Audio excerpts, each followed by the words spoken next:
Tervetuloa katsomaan, miten käytetään Hallitse taloutesi Excel-pohjaa. Mä oon Nuutti Virlander ja mä opetan teille, että miten sä voit hallita omaa taloutta, seurata mistä sun rahat tulee ja varsinkin minne ne menee. Ja sitten voit tämän työkalun avulla myös budjetoida tulevaisuutta, että voidaan merkitä kaikki tulevat menot sinne ja silloin pysytään sitten siinä omassa budjetissa ja on paljon helpompi seurata vähän omia menoja tämän avulla. Ensimmäisenä kun avataan tämä Excel-pohja, niin aukeaa tämmöinen raporttisivu. Tämä sivu on oikeastaan tärkein näistä kaikista ja tästä sä saat nopealla silmäyksellä saat vähän yleiskuvaa, että mitä sun omalle taloudelle kuuluu. Täällä alalaidassa me nähdään kaikki muut sivut ja voidaan täältä liikkua eri sivujen välillä. Ja kun painetaan hiiren vasen nappi pohjaa, niin voidaan myös vaihdella näiden sivujen järjestystä täällä. Seuraavana meille aukeaa budjettisivu. Tänne me rakennetaan meidän oma budjetti ja voidaan budjetoida tänne kaikki menot ja tulot. Voidaan laittaa siihen helposti kategorioihin ja vuosi merkitä ja näin. Seuraavana meillä on tilitapahtumat. Tänne tuodaan pankista sun omat tilitapahtumat. Se tulee tapahtuu helposti ja siihen merkitään sitten kategorioittain ja voidaan sitä kautta saadaan se kaikki data, että mitä sun taloudessa tapahtuu. Hallintapaneelisivulla me nähdään vähän tarkempaa tietoa sun tuloista ja menoista. Heti ylälaidassa näkyy isot luvut ja sitten nähdään myös säästöt tuolta. Täällä analyysisivulla on vielä tarkemmin sitten jaoteltu kuukausiin ja kategorioihin esimerkiksi sun tulot ja menot. Ja sitten kategoriasivulla voidaan merkitä omia kategorioita, mitkä on sulle relevantteja. Tänne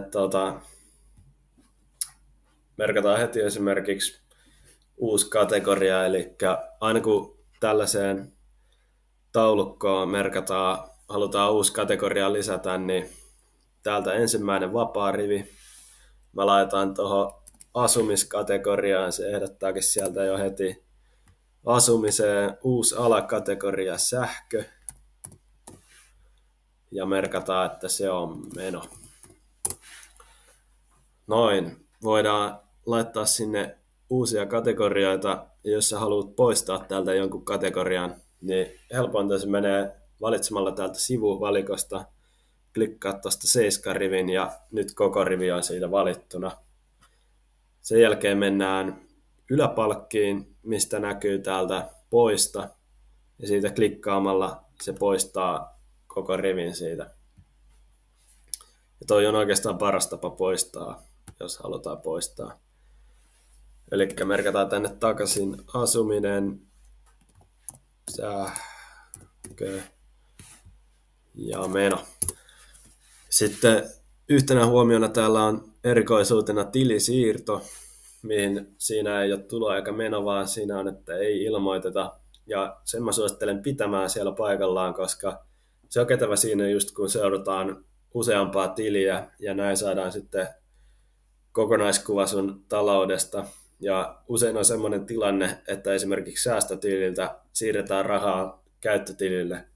Ja silloin se voidaan merkitä tilisiirtona, milloin sitten ymmärretään, että se ei ole tuloa eikä menoa, vaikka tileiltä rahat sitten vähenee ja kasvaa toisella tilille. Eli nyt jos haluat, niin voit laittaa esimerkiksi videon paussille ja merkitä tänne muutaman oman kategorian, mitä tulee heti mieleen. Ja sen jälkeen voidaan sitten, kun ollaan saatu tilitapahtumat tuotua, niin voidaan merkitä lisää kategorioita tänne sitten. Jes, eli nyt on kategoriat laitettu ja voidaan mennä tänne tilitapahtumat sivulle. Seuraavaksi haetaan sun nettipankista sun omat tilitapahtumat ja tämä tulee ensimmäisellä kerralla olemaan monimutkaisempaa ja tulevana kuukausina sitten tämä on puoliksi automaattista ja paljon helpompaa. Eli nyt ensimmäisenä kertana kannattaa seurata ohjeita ja tehdä niiden mukaan ja seuraavana kertoina se sitten helpottuu. Eli nyt täytyy mennä sun verkkopankkiin nettiselaimessa ja ladataan sieltä tämmöisenä tekstitiedostona, eli CSV-tiedostona sun tilitapahtumat. Ja nyt tähän näytölle tulee ohjeita Suomen yleisimpiä pankkien, niissä on pieniä eroja, että miten sieltä haetaan nämä CSV-tiedostot. Niin katso siitä sun oma pankki ja lataa nämä tiedostot. Sä voit ladata eri tileiltä oman tiedoston ja kannattaa aloittaa, että haet sieltä ne tapahtumat esimerkiksi 1 kuukaudelta nyt alkuun. Ja tulevaisuudessa kannattaa sitten valita esimerkiksi kuukauden 1. päivä, jolloin sä aina merkkaat kuluneen kuukauden tapahtumat tänne Exceliin ja sitten se tulee olemaan puoliautomaattista tulevaisuudessa. Jes, nyt on saatu tuotua sun tilitapahtumat tekstitiedostona sieltä omasta verkkopankista. Ja nyt ne löytyy täältä sun koneen tiedostoista ja tuolta ladatut tiedostot. Mulla on tässä esimerkkitilinä, esimerkkitapahtumina täällä on käyttötili huhtikuu ja säästötili huhtikuu. Ja nimeen ne samaan tapaan, painat tästä hiiren oikeata painiketta ja päästään tuolta nimeämään uudelleen, niin sun kannattaa samaan tapaan nimetä sinne, että miltä tililtä ne on ja mikä kuukausi on kyseessä ja myös vuosi on hyvä tieto siihen. Sen jälkeen mennään täältä vasemmalta, päästään luomaan uusi kansio. Luodaan se kansio nimellä pankkidata.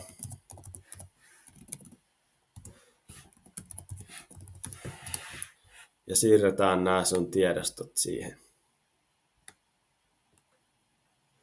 Sen jälkeen voidaan siirtää tämä kansio tonne pikakäyttöön.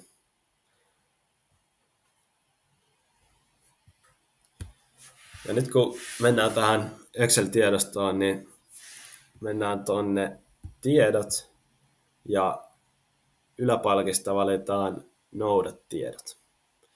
Sen jälkeen tiedostosta ja kansiosta ja valitaan tää sun pankkidata täältä.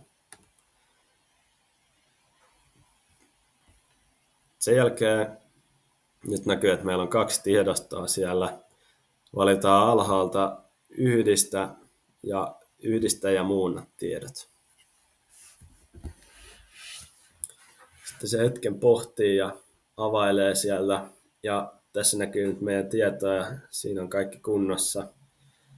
Painetaan OK.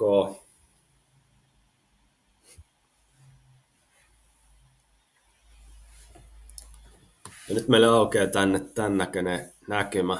Tässä meillä on vähän ylimääräistä tietoa, niin suoritetaan tästä ainoastaan meille tärkeät tiedot.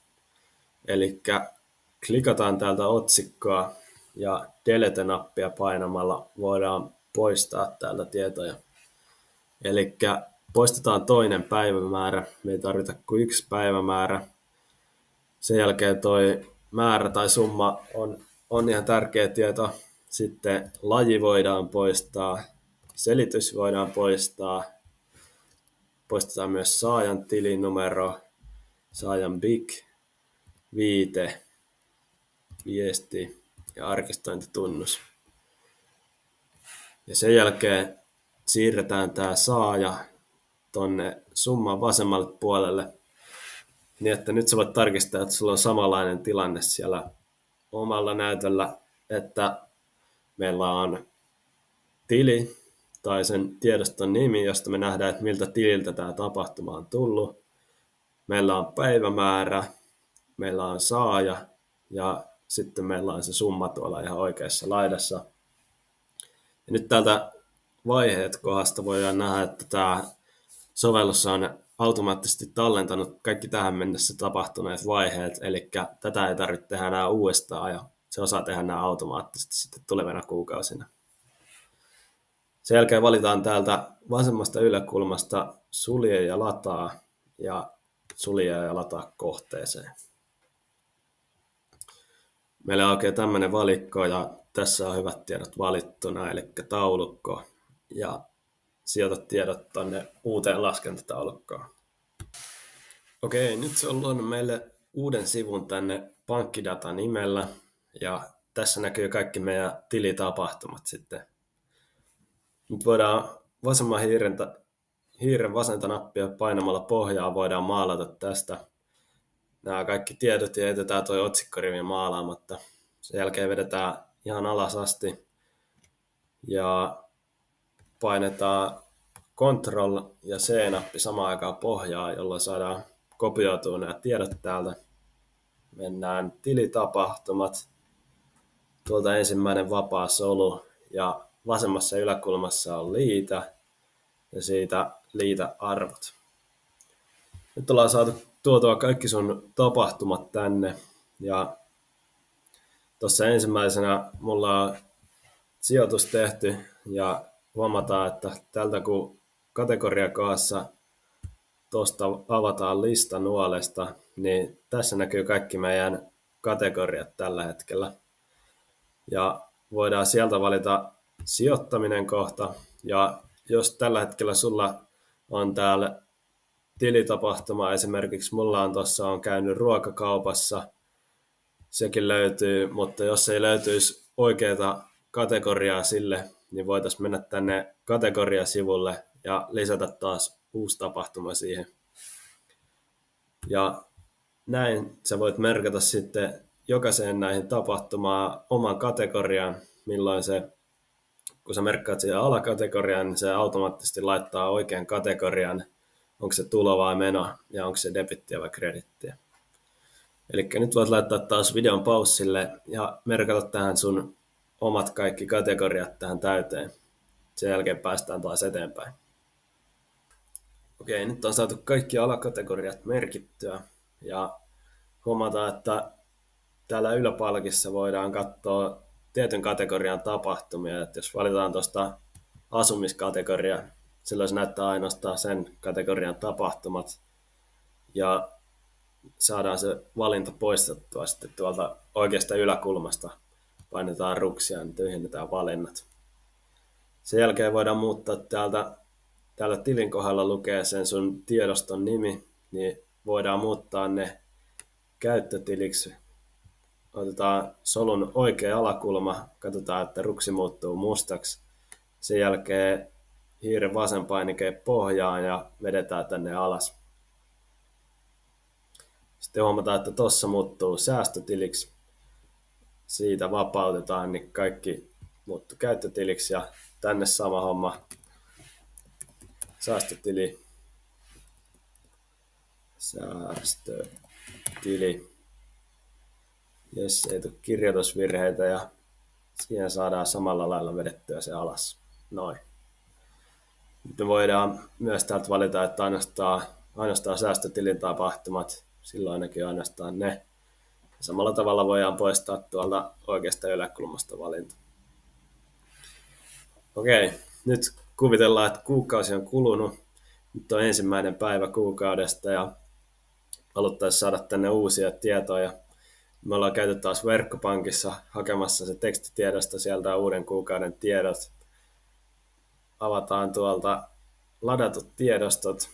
Mulla on täällä uusi mulla on nyt toukokuun esimerkkitiedosto ja siirretään se tonne pankkidata kansioon, jonka jälkeen voidaan mennä tänne pankkidata-sivulle, ylhäältä tiedot ja päivitä kaikki.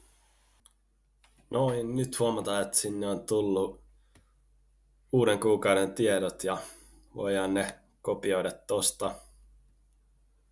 Samalla lailla Ctrl C, mennään tilitapahtumiin, tuohon ensimmäinen vapaa, liitä arvot. Ja nyt meillä on uuden kuukauden tiedot tuotu tänne. Se oli aika paljon nopeampaa. Sen jälkeen tehdään samat temput tässä. Vaihdetaan tämä säästötiliksi, voidaan se vetää tuosta helposti noin. Ja tästä laitetaan kategoriat vielä paikalleen. Jes, nyt on siellä kaikki uudet tiedot. Tässä vaiheessa muistetaan poistaa täältä nämä esimerkkitapahtumat. Eli paras tapa poistaa oli mennä tänne rivin reunaan. Valitaan tästä 3 ensimmäistä riviä oli niitä esimerkkejä. Nyt ne on maalattu. Täältä ylhäältä poista, niin poistuu noin ylimääräiset rivit tuolta. Jes, nyt on tilitapahtumat tuotu. Eli seuraavaksi voitaisiin rakentaa sulle budjettia. Ja kun lähdetään rakentamaan budjettia, niin saadaan lisää sarakkeita tuolta, kun vedetään vuosi. Katsotaan taas, että siinä on risti mustana. Vedetään sitä alaspäin. Tehdään vähän tilaa tähän. Sen jälkeen katsotaan tosta. Tästä tulee lista aukeaa, missä on kaikki sun kategoriat, mitkä sä oot luonut. Ja kun sä luot uuden kategorian, niin tää lista aina päivittyy. Ja täällä on taas päivitä kaikki nappi, että jos tuntuu, että jotkut tiedot ei ole ajan tasalla, niin täältä saa aina päivitettyä ne tiedot ja sitten tulee ajantasaiset tiedot. Eli tuosta valitaan tilisiirtoa, ei tarvi budjetoida, mutta kaikki muut suosittelen, että laittaa jokaisen muun kategorian tänne paikalleen. Ja lähdetään tästä sitten rakentaa budjettia, että tiedetään paljon menee aina vuodessa tai paljonko kuukaudessa menee sähköön. Tässä esimerkiksi voisi menisikö sillä 40 kuukaudessa sähköön ja huomataan, että merkitään tonne, noi kulut merkitään aina miinusmerkillä ja sitten kun saadaan palkkaa eli rahaa tulee meille päin, niin silloin se on ihan positiivinen se luku. Ja sähköä jos menee saman verran joka kuukausi, tai esimerkiksi tuo vuokra on hyvä esimerkki, että silloin kun kulu ei muutu, niin voidaan taas vetää tätä. Nyt vedetäänkin tänne sivulle päin näitä tietoja, ja noin meillä on joka kuukaudelle on siellä merkitty.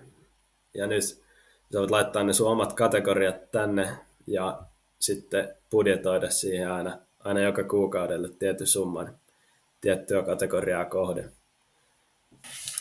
Samalla myös voidaan semmoinen pointti sanoa, että jos on lomamatka tulossa, kannattaa tehdä sille lomalle oma kategoria ja laittaa tänne lomakategorian kohdalle oikeaan kuukauteen voidaan budjetoida tämä meno, mikä tulee sitten siitä. Tai esimerkiksi jos olet autoa tai moottoripyörää harkinnut, niin kannattaa se budjetoida tänne, laittaa oikealle kuukaudelle se menoksi. Okei, nyt mä sain oman budjetin tänne rakennettua ja nyt päästään oikeastaan siihen asian ytimeen, eli käydään vähän kurkkaamassa, onko se talous hallinnassa vai pitääkö siihen tehdä vielä vähän töitä. Ja se me nähdään nopeasti täältä raporttisivustolta, eli nyt näyttää, että ollaan melkein 14 000 euroa alle budjetin, mutta se johtuu siitä, että me ollaan merkitty nyt ainoastaan 1 kuukauden menot, mutta tällä hetkellä tarkastellaan kuitenkin koko vuotta täältä. Eli valitaan täältä aikajanalta huhtikuu, mistä meillä on nyt tiedot laitettuna, ja samalla on hyvä päivittää kaikki tiedot, niin saadaan sitten ajantasaista tietoa. Ja nyt me nähdään täältä kulut jaoteltuna näihin pääkategorioihin, ja tässä punainen palkki kuvaa toteutunutta summaa, ja ruskea palkki on sitten se summa, mihin sä oot sen budjetoinut. Eli nyt on hyvä tilanne, täällä on vähän ilmaa vielä välissä, eli ollaan vähän pystytty budjetin alla, se on aina hienoa. Ja täällä näkyy sitten kulut jaoteltuna tänne kuukausittain. Tonne ollaan reilusti budjetoitu pikkasen ylimääräistä. Samalla lailla täällä näkyy tuloista sitten tuloja. Ollaan ajateltu, että saadaan vähän enemmän rahaa tässä esimerkissä, mutta tulot on jäänyt pikkasen pienemmäksi kuin mitä ollaan budjetoitu. Mutta kaikista kätevin on tämä oma voitto kautta häviökaavio. Tästä nopealla vilkaisulla voidaan huomata, että täällä nämä symbolit kertoo sulle, että mihin osa-alueisiin sun täytyy keskittyä, että se talous pysyy hallinnassa. Ja nyt on hyvä tilanne, eli kaikissa menoissa on tuollainen tsekkisymboli, siellä on kaikki kunnossa, mutta nyt kun ollaan tienattu vähän vähemmän kuin ollaan suunniteltu, niin heti näyttää ruksia tuolla, ja meidän täytyy siihen keskittyä, että ei voi budjetoida ylimääräistä sinne. Eli tästä voidaan nopealla vilkaisulla katsoa, mihin osa-alueeseen keskitytään, jotta saadaan se oma talous hallintaan. Täällä tosiaan näkyy summan kohdalla se toteutunut summa, sitten on summa, mikä ollaan budjetoitu siihen, ja sitten näkyy täällä vaihtelua, että tuossa on 200 € ollut eroa budjetin ja toteutuneen summan välillä. Täältä ylhäältä näkyy heti, että ollaan 122 € alle budjetin ja 350 tuloalijäämää, eli ollaan kuitenkin tienattu vähän vähemmän kuin mitä ollaan kulutettu. Sen jälkeen voidaan vilkaista täältä hallintapaneelia. Tässä näkyy tulot ja menot, näkyy vähän tarkempaa dataa sieltä, ja säästöt voidaan katsoa tuosta. Tässä on kokonaissummat täällä otsikkopalkilla. Sen jälkeen voidaan katsoa esimerkiksi menoja kategorioittain ja menoja alakategorioissa täällä. Sitten näkyy vähän prosenttiosuuksia, että mihin on mennyt eniten menoja. Ja hyvä huomata taas täältä nämä valikot, mistä voidaan valita kuukausia. Ja tänne tulee sitten useampi vuosi, kun ollaan pidempään käytetty hallitse taloutesi pohjaa. Analyysisivustolla voidaan mennä sitten analysoimaan vielä tarkemmin, että mistä kategorioista on esimerkiksi tuloja tullut ja kuukausittain toteutunutta summaa. Ja tuossa näkyy menoja tarkemmin. Mutta näillä ohjeilla jokainen voi helposti seurata ja hallita omaa talouttaan. Sä pystyt ostamaan tämän Hallitse taloutesi pohjan mun verkkosivuilta hallitsetaloutesi.fi. Ja sieltä sä löydät myös mun blogin, jossa mä käsittelen taloutta nuoren aikuisen ja opiskelijan näkökulmasta. Hallitse taloutesi, jotta voit itse olla vapaa.